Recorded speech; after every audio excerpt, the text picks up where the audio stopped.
누가복음 7장. 예수님께서 이 모든 말씀을 백성들에게 하신 후 가버나움으로 가셨습니다. 어떤 백부장이 소중하게 여기는 종이 있었는데 병들어 죽게 되었습니다. 백부장은 예수님에 관한 소문을 듣고 몇몇 유대의 장로들을 예수님께 보내어 자기의 종을 고쳐달라고 부탁하였습니다. 그들은 예수님께 와서 간청하였습니다. 이 사람은 선생님께서 부탁을 들어줘도 될 만한 사람입니다. 이 사람은 우리 민족을 사랑합니다. 그는 우리에게 회당을 지어 주었습니다. 예수님께서 그들과 함께 가셨습니다. 예수님께서 백부장의 집 가까이에 이르렀을 때 백부장이 친구들을 보내 예수님께 말하였습니다. 주님, 수고하실 필요가 없습니다. 저는 선생님을 집에 모실 만한 자격이 없습니다. 그래서 제가 주님께 나올 자격도 없다고 생각했습니다. 말씀만 하십시오. 그러면 제 종이 나을 것입니다. 저도 다른 사람 아래에 있고 제 밑에도 부하들이 있습니다. 제가 이 사람더러 가라 하면 가고 저 사람더러 오라 하면 옵니다. 또 제 종에게 이것을 하라 하면 그대로 합니다. 예수님께서 이 말을 들으시고 놀라시며 따라오던 사람들에게 말씀하셨습니다. 내가 너희에게 말한다. 이스라엘에서도 이처럼 큰 믿음을 본 적이 없다. 백부장이 보냈던 사람들이 집으로 돌아가 보니 그 종이 나아 있었습니다. 조금 뒤에 예수님께서 나인이라는 마을로 가셨습니다. 제자들과 많은 사람들도 예수님을 따라 함께 갔습니다. 예수님께서 성문 가까이 이르렀을 때 죽은 사람이 실려 나오고 있었습니다. 그는 과부의 하나밖에 없는 아들이었습니다. 마을 사람들이 그 과부와 함께 있었습니다. 주께서 그를 보시고 불쌍하게 여기셨습니다. 예수님께서 아이의 어머니에게 말씀하셨습니다. 울지 마라. 그리고 관에 손을 대시니 관을 메고 가던 사람들이 걸음을 멈추었습니다. 예수님께서 말씀하셨습니다. 소년아, 내가 네게 말한다. 일어나라. 그러자 죽었던 사람이 일어나 앉아서 말하기 시작하였습니다. 예수님께서 그를 어머니에게 보냈습니다. 사람들 모두가 두려움에 휩싸였습니다. 사람들은 하나님께 영광을 돌렸습니다. 위대한 예언자가 우리 가운데 나타났다. 하나님께서 당신의 백성들을 돌보아 주셨다. 예수님에 대한 이 이야기는 온 유대와 그 근방에 두루 퍼져나갔습니다. 요한의 제자들이 이 모든 소식을 요한에게 알렸습니다. 요한은 제자 가운데 두 사람을 불렀습니다. 그리고 주님께 그들을 보내어 선생님이 오실 그분이십니까? 아니면 우리가 다른 사람을 기다려야 합니까? 라고 물어보게 하였습니다. 그 사람들이 예수님께 와서 말했습니다. 세리자 요한이 우리들에게 선생님을 뵙고 여쭈어 보라고 하였습니다. 선생님이 오실 그분이십니까? 아니면 우리가 다른 사람을 기다려야 합니까? 그때 예수님께서 질병과 고통과 악한 영에 시달리는 많은 사람들을 고쳐주셨습니다. 또 보지 못하는 사람들도 볼 수 있게 하셨습니다. 예수님께서 요한의 제자들에게 말씀하셨습니다. 가서 요한에게 너희들이 보고 들은 것을 알려라.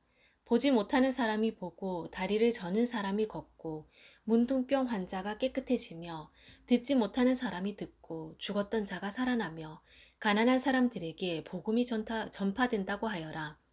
나를 의심하지 않는 사람은 복이 있다. 요한의 심부름을 왔던 사람들이 떠나가자 예수님께서 사람들에게 요한에 대해 말했습니다. 너희는 무엇을 보려고 광야에 나갔느냐? 바람에 흔들리는 갈대냐? 아니면 무엇을 보러 나갔느냐? 화려한 옷을 입은 사람이냐? 멋지고 호사스러운 옷을 입고 호화롭게 사는 사람은 궁전에 있다. 그러면 너희는 무엇을 보려고 나갔느냐? 예언자냐? 그렇다. 내가 너희에게 말한다. 예언자보다 더 위대한 사람이다. 이 사람은 성경에 기록된 자이다. 보아라, 내가 내 앞에 사자를 보낸다. 그가 내 길을 너보다 앞서 준비할 것이다. 내가 너희에게 말한다. 여자에게서 태어난 사람 중에 요한보다 더 위대한 사람이 없다.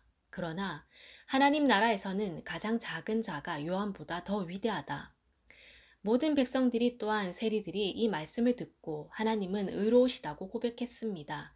이들은 요한의 세례를 받았기 때문입니다. 하지만 바리새파 사람들과 율법학자들은 자신들을 향한 하나님의 계획을 거부하였습니다. 이들은 요한에게서 세례를 받지 않았기 때문입니다.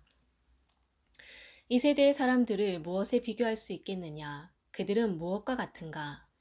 이들은 시장에 앉아 서로 부르며 우리가 너희를 위해 피리를 불어도 너희가 춤추지 않았다. 우리가 울어도 너희가 울지 않았다. 라고 말하는 아이들과 같다. 세례자 요한이 와서 빵도 먹지 않고 포도주도 마시지 않았다. 그러자 너희들은 저 사람은 귀신이 들렸다. 라고 말한다. 인자가 와서 먹고 마셨다. 그러자 너희들은 봐, 저 사람은 목보요 술꾼이며 세리와 죄인의 친구로구나. 라고 말한다. 그러나 지혜는 그것을 따르는 자들에 의해서 옳다는 것이 증명된다.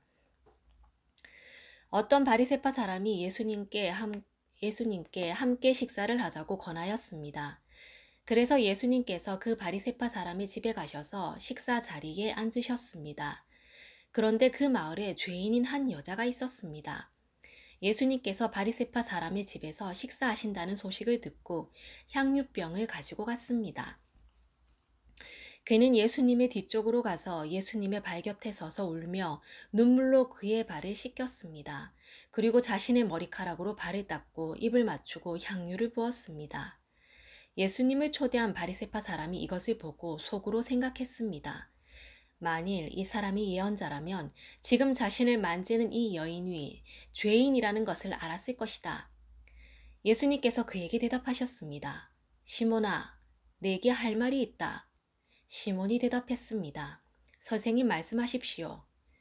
어떤 채권자에게 두 사람의 채무가 있었다. 한 사람은 500데나리온을 빚졌고 다른 사람은 50데나리온을 빚졌다.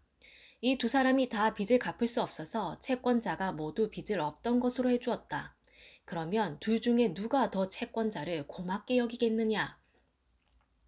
시몬이 대답했습니다. 더 많은 돈을 면제받은 사람입니다.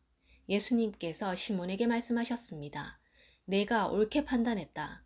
예수님께서 그 여자를 돌아보시며 시몬에게 말씀하셨습니다. 이 여인이 보이느냐? 내가 네 집에 들어왔을 때 너는 나에게 발 씻을 물도 주지 않았다.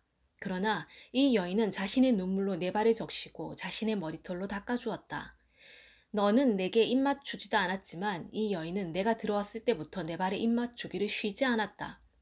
너는 내 머리에 기름도 붓지 않았지만 이 여인은 향유를 내 발에 부었다. 그러므로 내가 네게 말한다. 이 여자의 많은 죄가 용서되었다. 이는 이 여자가 많이 사랑하였기 때문이다. 적게 용서받은 사람은 적게 사랑한다. 예수님께서 여자에게 말씀하셨습니다. 내 죄가 용서되었다. 예수님과 식사 자리에 앉아있던 사람들이 속으로 말했습니다. 이 사람이 누구이기에 죄를 용서해 준다고 하는가? 예수님께서 그 여자에게 말씀하셨습니다. 내 믿음이 너를 구원하였다. 평안히 가거라. 아멘.